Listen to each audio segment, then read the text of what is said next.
Hi friends, എല്ലാവർക്കും എൻ്റെയും എൻ്റെ കുടുംബത്തിൻ്റെയും ന്യൂ ഇയർ ആശംസകൾ.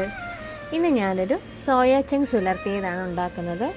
അതിനുവേണ്ടി ആവശ്യത്തിന് സോയ ചങ്ക്സ് തിളപ്പിച്ച് വെള്ളം നന്നായി പിഴിഞ്ഞെടുത്ത് ഒരു പാത്രത്തിലേക്ക് മാറ്റി വെക്കുക.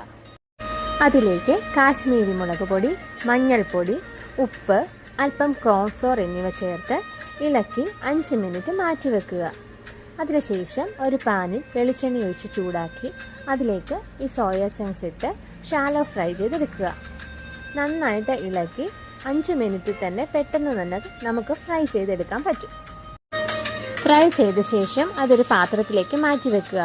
അതേ പാനിൽ തന്നെ സവോള, കുറച്ച് തേങ്ങാക്കൊത്ത്, ഉപ്പ് എന്നിവ ചേർത്ത് നന്നായിട്ട് ഇളക്കി മൂടി വെച്ച് വേവിച്ചെടുക്കുക. സവാള വാടി വരുമ്പോൾ അതിലേക്ക് മഞ്ഞൾപ്പൊടി, മുളക് പൊടി, മല്ലിപ്പൊടി, മീറ്റ് മസാലപ്പൊടി, ഇഞ്ചി വെളുത്തുള്ളി ചതച്ചത്, കറിവേപ്പില എന്നിവ ചേർത്ത് നന്നായി മൂപ്പിച്ച ശേഷം ലേശം വെള്ളം കൂടി ചേർത്തിളക്കി മൂടി വെച്ച് ആവി കയറ്റുക.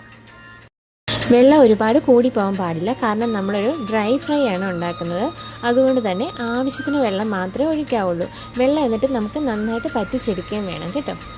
1-2 മിനിറ്റ് മൂടി വെച്ച് വേവിക്കുമ്പോൾ തന്നെ നമുക്കതിലെ വെള്ളമൊക്കെ പറ്റിക്കിട്ടും. പിന്നീട് നമ്മൾ വറുത്ത് വെച്ച സോയ ചങ്ക്സ് ഇതിലേക്കിട്ട് നന്നായിട്ട് ഇളക്കി 1 മിനിറ്റും കൂടെ മൂടി വെച്ച് വേവിക്കണം. ചപ്പാത്തിക്കും ചോറിനും ഒക്കെ ഏറ്റവും ബെസ്റ്റ് ആയിട്ടുള്ള ഒരു കോമ്പിനേഷനാണിത്. എല്ലാവരും ട്രൈ ചെയ്ത് നോക്കണം. വളരെ പെട്ടെന്ന് തന്നെ ഉണ്ടാക്കാം. വളരെ കുറച്ച് ഇൻഗ്രീഡിയൻസും മതി. അപ്പോൾ എല്ലാവരും ട്രൈ ചെയ്ത് നോക്കുക. അപ്പോൾ നെക്സ്റ്റ് വീഡിയോയുമായി കാണുന്നവരെ ബൈ ഫ്രം അതുല്യ.